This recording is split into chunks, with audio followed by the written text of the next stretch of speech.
Hi అండి, అందరికీ ఉపయోగపడే అద్భుతమైన యూస్ఫుల్ టిప్స్ అయితే షేర్ చేస్తున్నాను. వీడియోని ఎక్కడ కూడా స్కిప్ చేయకుండా చివరి వరకు చూసి వీడియో నచ్చితే లైక్ చేయండి. నెయిల్ పాలిష్లు అయితే నెయిల్స్కి వేసుకుంటూ ఉంటాం కదండి.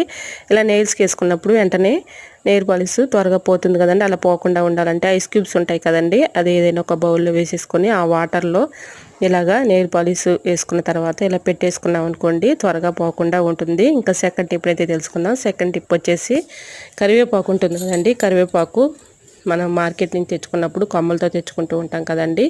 ఎండకి వడిలిపోకుండా ఫ్రిడ్జ్లో పెట్టుకోపోయినా అలానే ఉండాలంటే ఈ టిప్ అయితే ఫాలో అయిపోండి.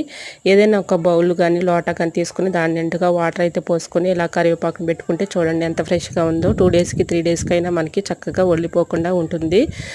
వాటర్ బాటిల్ అయినా పెట్టుకోవచ్చండి. ఏదైనా ఒక లోటా లాంటిది కానీ వాటర్లో పెట్టేసుకుంటే 2 డేస్కి 3 డేస్కి వాటర్ మార్చుకుంటే సరిపోతుంది. ఇంకా థర్డ్ టిప్ని అయితే తెలుసుకుని థర్డ్ టిప్ వచ్చేసి స్టిక్కర్ ప్యాకెట్స్ ఇలా డీప్ ఫ్రిడ్జ్లో పెట్టేసుకొని మనం పెట్టుకున్నాం అనుకుంటే గమ్ము పోకుండా ఉంటుంది. సో యూజ్ అవుతుంది అనుకుంటే